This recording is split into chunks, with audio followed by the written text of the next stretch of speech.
नमस्कार, आप देख रहे हैं द न्यूज़ रूम 24 आवाज और मैं हूं पवन शर्मा। आप अपनी स्क्रीन पर जो इस समय तस्वीर देख रहे हैं, इसे गौर से देखिए। ये 5 आतंकी इस समय पाकिस्तान ऑक्युपाइड जम्मू कश्मीर के तत्तापानी इलाके में भारतीय सीमा के आसपास घूम रहे हैं। हथियारों से लैस ये 5 आतंकी लश्कर-ए-तैयबा ग्रुप के हैं और इस समय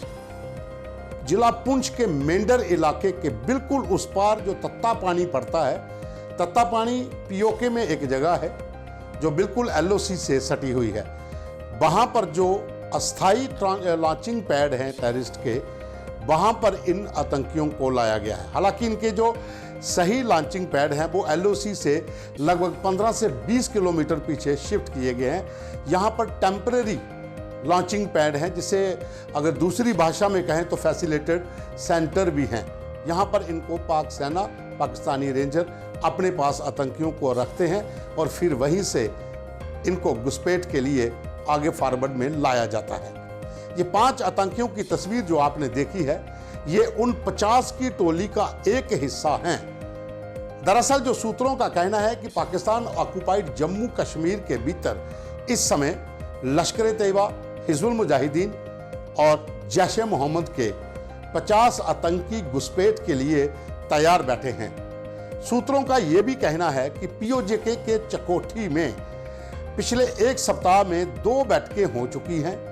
उन बैठकों में इन आतंकियों को घुसपैठ करवाने के रूट के बारे में जानकारी दी गई और वहां पर लश्कर-ए-तैयबा का जो कमांडर था, वो डिटेल हम आपको बताते हैं। जो लश्कर-ए-तैयबा का कमांडर वहां पर पहुंचता है, जिसका नाम बताया जा रहा है मूसा तौसीफ, और दूसरा हजूफिया उर्फ हंजला। ये दोनों जो कमांडर हैं, ये यहाँ पर आतंकियों को रूट के बारे में जानकारी देते हैं और फिर ये 5-5 की टीम अलग अलग हिस्सों में बंट जाती है। दरअसल पाकिस्तान के जिला सियालकोट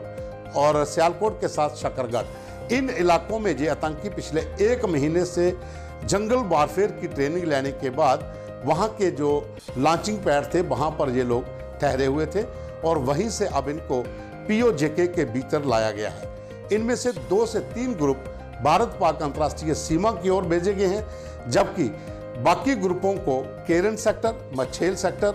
पुंछ, राजौरी, नौशहरा, सुंदरबनी और अखनूर पलावाला के सामने उस पार भेजा गया है।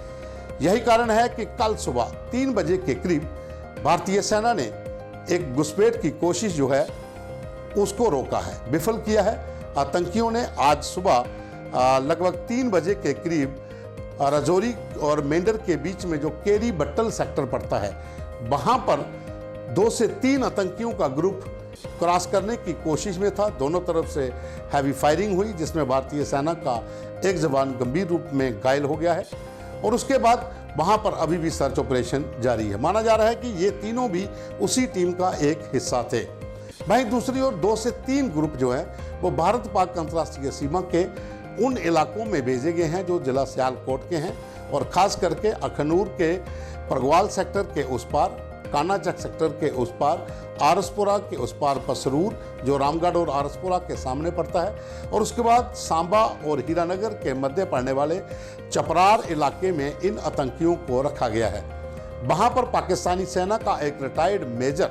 जो सूत्रों का कहना है कि मेजर जलाल शेख, इस समय वहां पर एक सक्रिय गाइड के तौर पर इन आतंकियों को रख रहा है और उसके साथ जो गाइडों की टीम है, जिसमें एक गाइड उस्मान का नाम आ रहा है, एक हमजा का नाम आ रहा है, एक गाइड और है, उसका नाम अभी तक सामने नहीं आया है। बताया जा रहा है कि ये 3 से 4 गाइड जो हैं ये एलओसी के इलाकों और अंतर्राष्ट्रीय सीमा के इलाकों से पूरी तरह से वाकिफ़ हैं।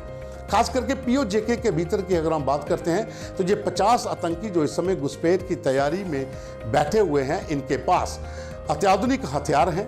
आप अगर तस्वीर में फिर इन आतंकियों को देखें तो अगर गौर से देखेंगे तो इनके कंधे पर दूसरी टाइप की बंदूकें, अगर कहा जाए तो M4 कार्बाइन होंगी या फिर जो ऑस्ट्रियाई गन AUG है वो हो सकती है। तो इनके पास ये हथियार वो पहुंचे हुए हैं। जैसा कि न्यूज़ 24 आवाज़ ने पहले भी खबर चलाई थी कि नाटो के जो हथियार अफगानिस्तान में छोड़कर गई थी फोर्सेस, वो तालिबान ने आतंकियों को पाकिस्तान को सौंपे थे और वहाँ पर जैश ए मोहम्मद के आतंकियों से ये हथियार तमाम आतंकी संगठनों को सप्लाई किए गए हैं। और इस समय की अगर हम बड़ी बात करें तो जम्मू कश्मीर में जो हालात बने हुए हैं, पिछले 1-1.5 महीने के भीतर 2 से 3 बड़े हमले हो चुके हैं, जिसमें 9 भारतीय सेना के जवान बलिदान हुए, एक CRPF का जवान जो है वो शहीद हुआ, एक BDC का जवान शहीद हुआ और इसी के चलते लगातार आतंकियों ने अपने हमले भी जारी रखे। अगर रजौरी की बात करते हैं तो वहाँ पर BDC के जो मेंबर हैं पुरुषोत्तम लाल व उसकी टीम जहाँ पर जो रहती है, जो गुंडा खवास का इलाका है रजौरी में, वहाँ पर एक हमला होता है। सेना का कैंप वहां पर एक बन रहा था जो गुंडा खबास में, जो BDC मेंबर जहां आसपास के इलाकों की सुरक्षा के लिए उसके ऊपर हमला किया जाता है। वहां पर एक BDC का मेंबर घायल होता है और एक भारतीय सेना का जवान घायल होता है। ऑपरेशन अभी भी वहां पर जारी है और एक आतंकी के मारे जाने की वहां खबर भी है, लेकिन जैसा हमने पहले बताया कि अभी तक आतंकी का शव जो है वो बरामद नहीं हुआ, लेकिन ड्रोन से उसकी फुटेज मिल चुकी है। खास करके इस समय डोडा, किश्तवाड़, भद्रवा में भी एक बड़े पैमाने पर सर्च ऑपरेशन जो है वो जारी है। स्पेशल फोर्सेस के जवान जो हैं उनकी संख्या लगभग 1500 से 2000 के बीच बताई जा रही है और उन तमाम इलाकों में बड़े पैमाने पर सर्च ऑपरेशन है। जो नेचुरल केव्स हैं उनको खोजा जा रहा है और पहाड़ी इलाकों में एक बड़ा ऑपरेशन चल रहा है। और दूसरी ओर सीमा पार पाकिस्तान की खुफिया एजेंसी ISI और पाकिस्तान की सेना लगातार घुसपैठ के लिए आतंकियों के अलग अलग ग्रुपों को फॉरवर्ड इलाकों में मूव कर चुकी है और सुरक्षा एजेंसियों को भी इनपुट मिल चुके हैं कि आखिर इनके रूट हैं कहां पर। और यही कारण है कि लगातार सतर्कता बरती जा रही है और रजौरी में एक जो केरी बटल इलाका है जो मेंढर और रजौरी के मध्य पड़ता है, वहां पर एक बड़ी घुसपैठ की जो कोशिश थी आज सुबह, वो भी वहां पर विफल की गई। और इस तरह के प्रयास और भी जगह पर हो सकते हैं, वो चाहे कश्मीर का उड़ी सेक्टर हो, मच्छेल सेक्टर हो, करनाह सेक्टर हो या फिर पुंछ में LOC का इलाका जितना भी है, हाजी पीर का इलाका, इन इलाकों में भी आतंकियों की घुसपैठ की कोशिश आने वाले दिनों में हो सकती है। और भारत पाक अंतर्राष्ट्रीय सीमा पर भी कठुआ, हीरानगर से लेकर अखनूर, आरसपुरा इलाकों में भी ऐसे अटैम्प्ट हो सकते हैं, क्योंकि इस समय बरसात का मौसम भी है और वहाँ पर जो LOC और जो इंटरनेशनल बॉर्डर के आसपास का इलाका है, वहाँ पर इस समय घनी घास भी है और आतंकी इसका फ़ायदा उठाकर घुसपैठ की कोशिश कर सकते हैं। लेकिन इनपुट्स मिलने के बाद भारत की सुरक्षा एजेंसियाँ और सुरक्षा बल जो हैं पूरी तरह से चौकस हैं और किसी भी ऐसी स्थिति को निपटने के लिए पूरी तरह से तैयार हैं।